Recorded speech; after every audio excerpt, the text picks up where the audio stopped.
তাআলা আমাদেরকে সৃষ্টি করেছেন এবং আমাদের অস্তিত্ব দিয়েছেন। তিনি আমাদের জীবন দিয়েছেন, যা তার অশেষ রহমতের প্রকাশ।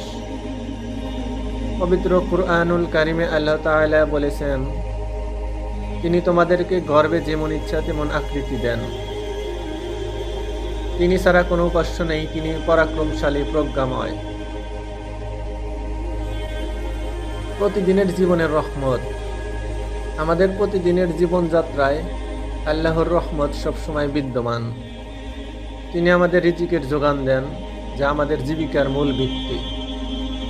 আমাদের স্বাস্থ্য, বুদ্ধি এবং ক্ষমতা, all of this are gifts from Allah.